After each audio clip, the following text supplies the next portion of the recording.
Okay, so I'm going to go ahead and share my screen, and then we're going to be walking through some things that I expect of you for the class, and of course what you can expect of me. So you're going to see this white paper, you're going to see this quite a lot. I will be using the textbook as we go through, especially if there are some more complex diagrams, etc., to be used. But for the most part, you're going to see this blank screen. And the reason for that is, whoops, let me pop back over, someone else is coming in.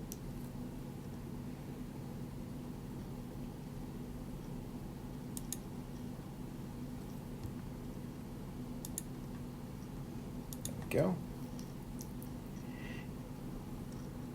And the reason I like to use just the blank screen instead of the book is because it really focuses what you're going to be doing on the things I want you to focus on. So we won't be distracted by all the wonderful pictures and all the beautiful things in math books that you all love so much.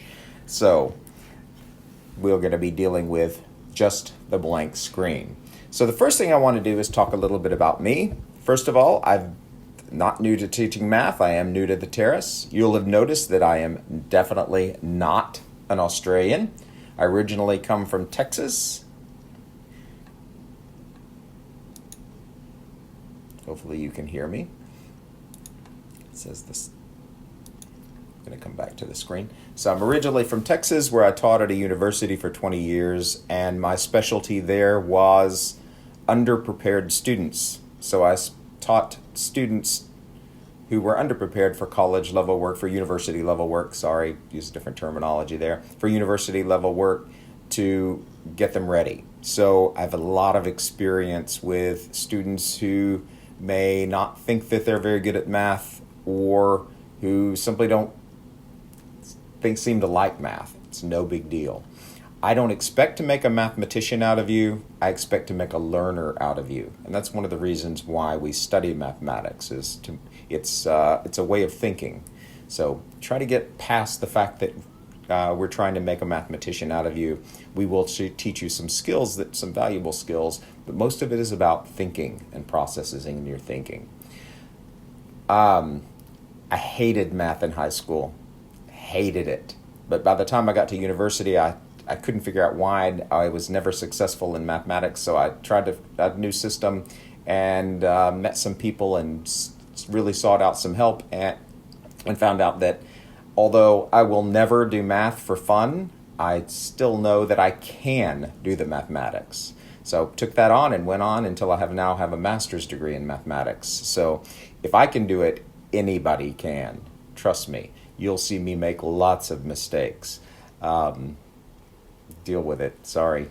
And I'll try to make sure that I correct them and don't make that hurt you too much.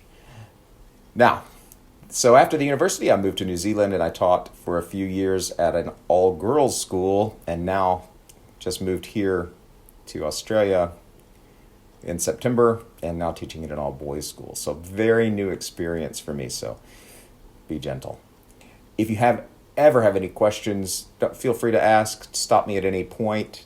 I need to make sure that we're on the same page and that you're understanding what's going on. And I will answer any question that you put forth to me.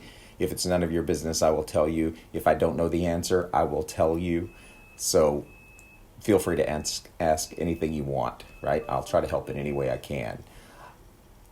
Right? So what I want to do today is I want to go through a little bit about how I'm going to run the class.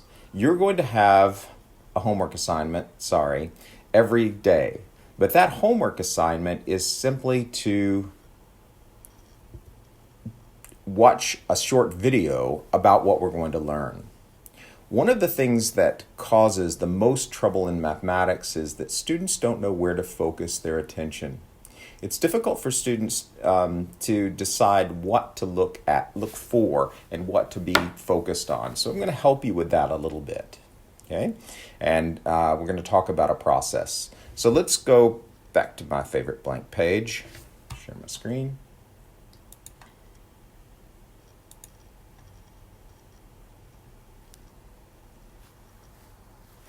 Okay, and I'm going to show you what a typical day would look like. So first, your first task is going to be watch the video on Spire.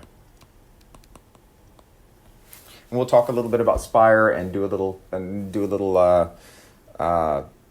preview of what it looks like and what's on there. You're going to see that my Spire might be different from some of your other courses because I think that we should all participate in the learning, and so I don't put up a ton of information on there immediately. Instead, we'll build the information for us. So you're going to watch the video on Spire, and when you're watching the video on Spire, you need to take notes.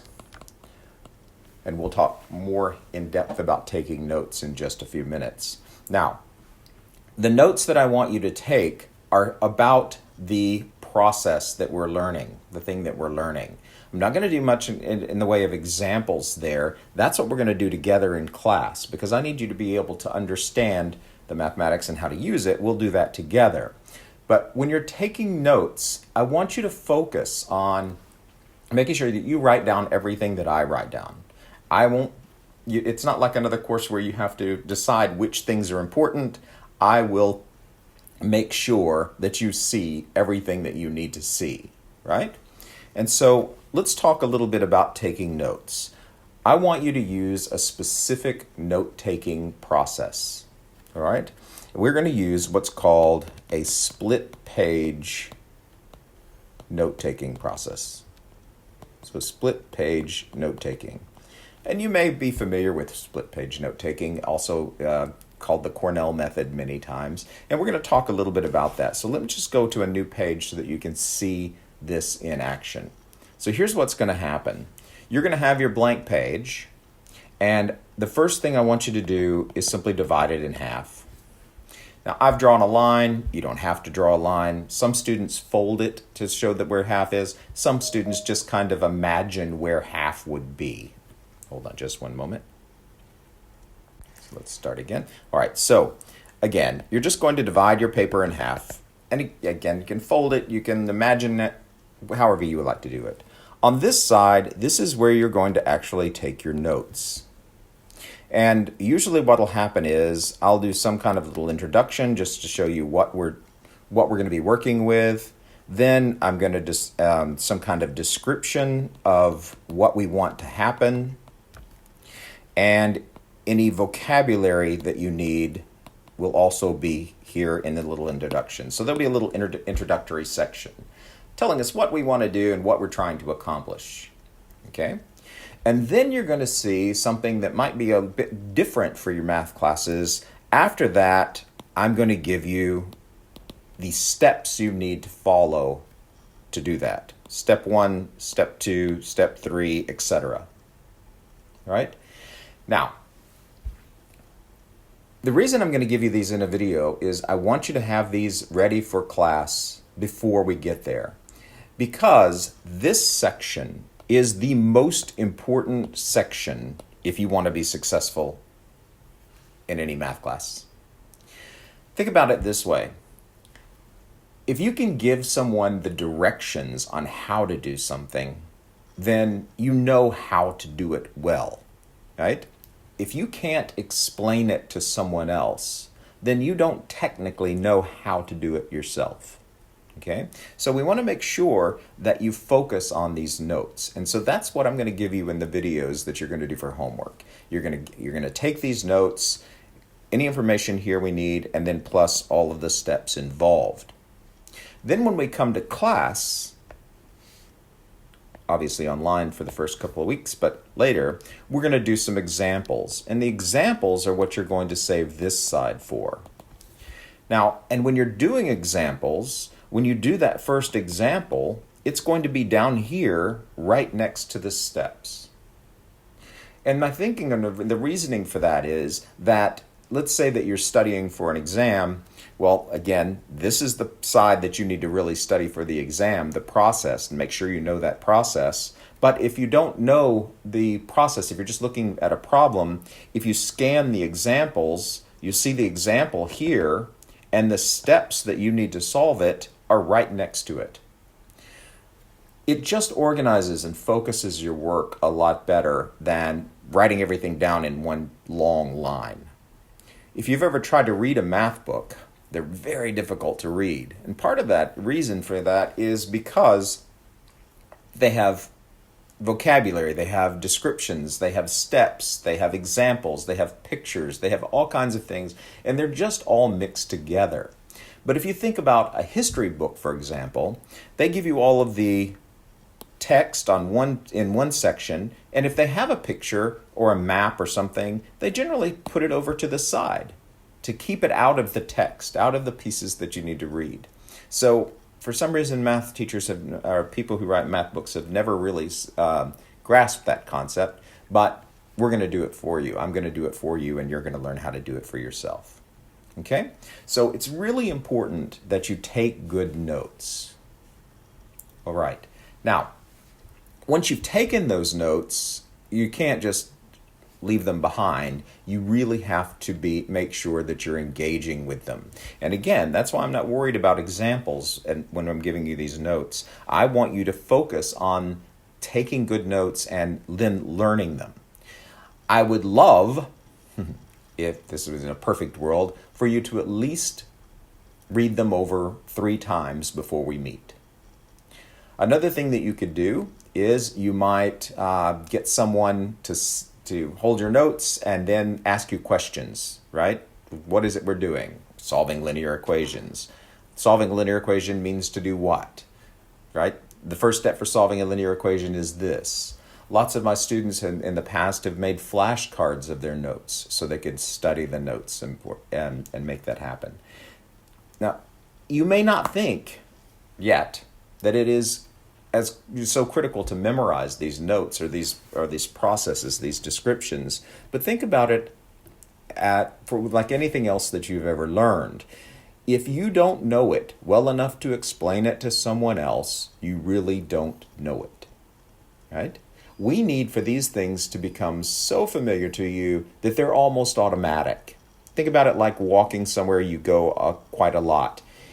Sometimes you just go and you don't even think about which streets you need to make, which turns you need to make, and before you know it, you're simply there without even thinking about it.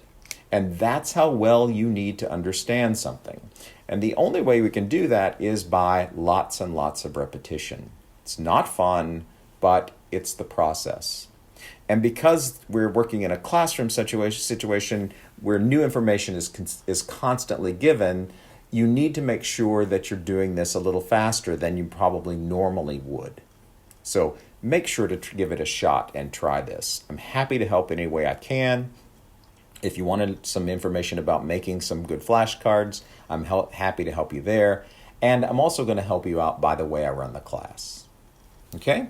So, again, the first thing you're going to do for every class is watch the video. And you'll do that on your own at home. That's your homework every time before class. Okay? So, from that video, you'll take notes and make sure that you're focusing on taking good notes. I will check. Right? Then, when we get to class, so our first thing in class, and we're going to do this online, so we'll do this in our team's meeting. In class, the first thing we're going to do is we're going to review the notes. Now, I run a very active classroom.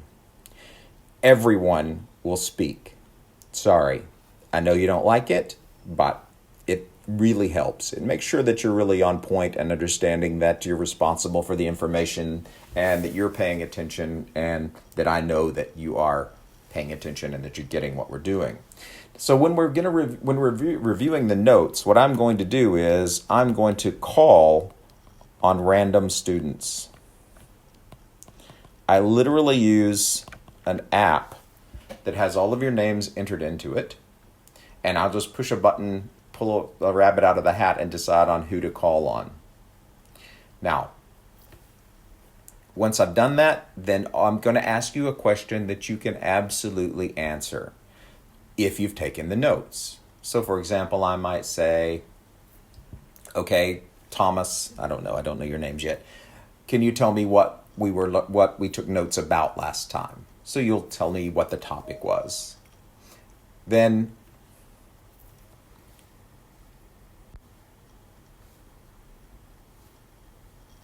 okay.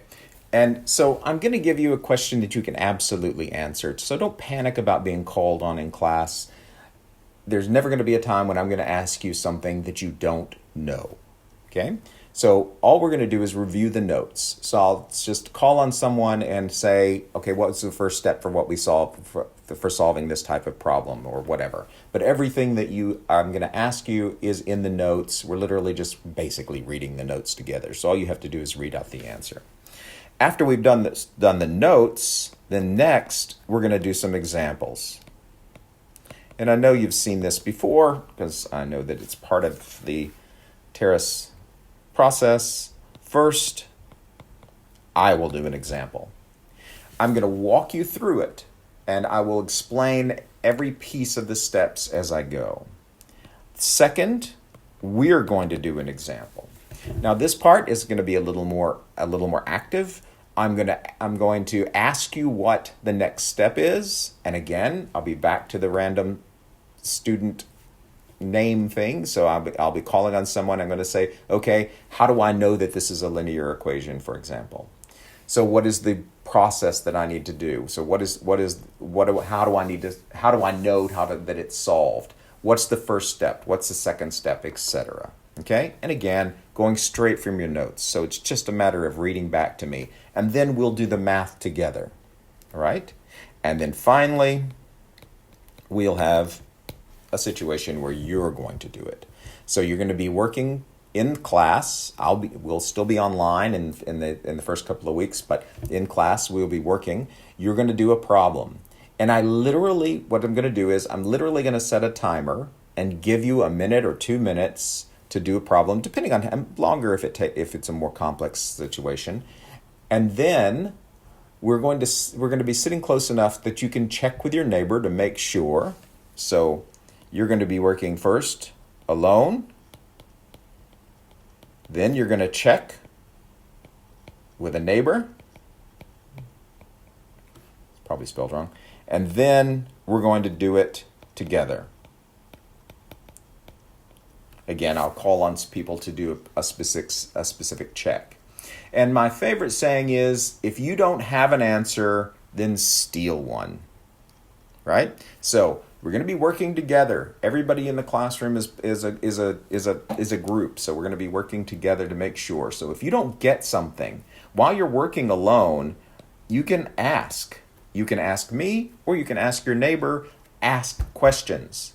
So you're never going to be completely alone. We're always going to be there providing support for you. So make sure that you're doing something. You're asking questions if you're confused. Now, to help you out there, trust me, I will come around, and if I know that you are having struggles and you're not asking or you're not following, then that's where I'm going to be standing. So you want to be doing your work unless you want me over your shoulder constantly. So make sure that you're working and asking questions, right? Really need to participate in order to make this work. All right? Then after that, if we finish all the work that's assigned, then we're done until your next class, in your next homework, which is, of course, start over and watch the video. Okay? So that's the process that we're going to use every single day. Now, what I want to do next is I just want to look at Spire a little bit. I know that you're used to online learning. You've had to do it last year as well. But Spire might be a little bit new to you. And so I want to show you just a few things about what I have on Spire and what you can look at. All right? So let me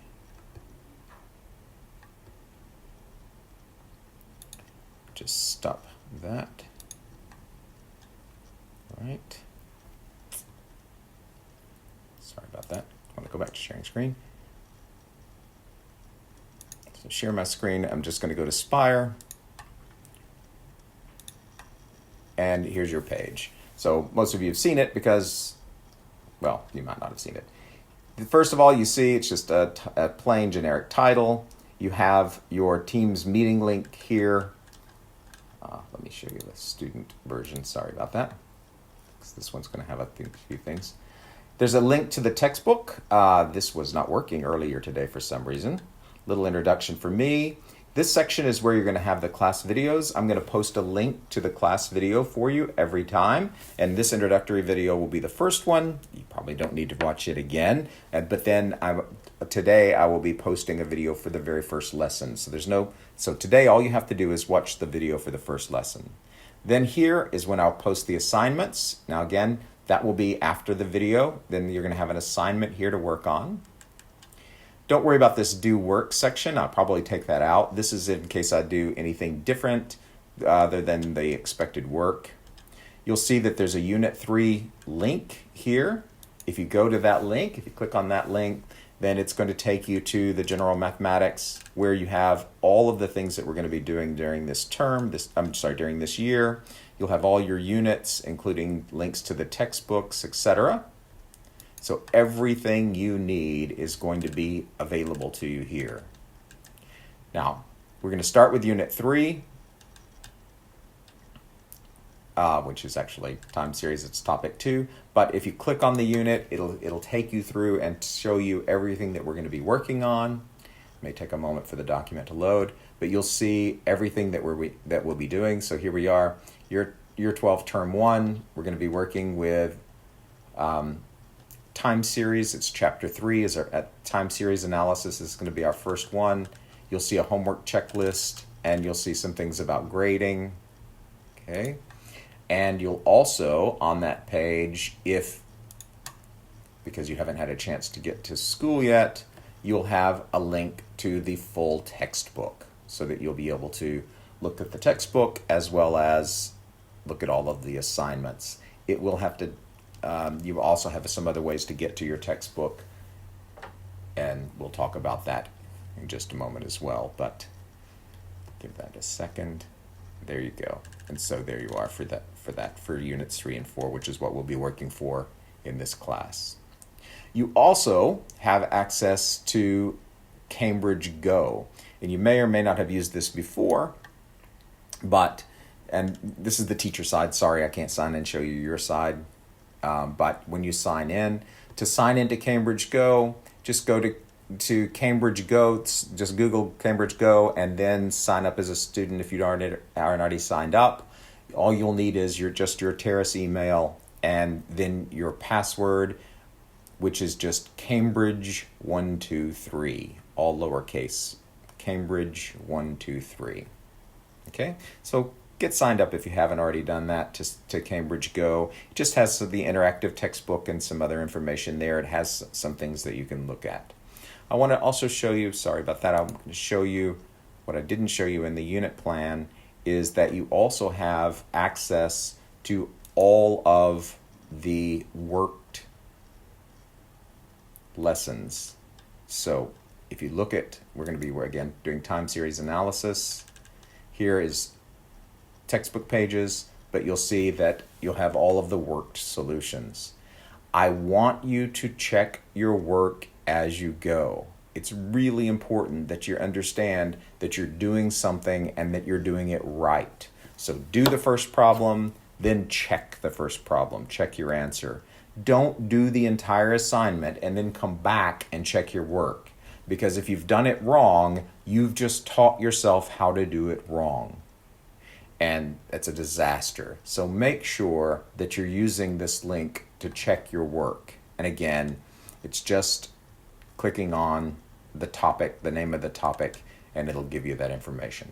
Okay? Gives you a link to another link to the textbook. So we're really making sure that you know how to get there. Work solutions, practice test, including solutions. Okay? All right. Now I know that's a lot of stuff.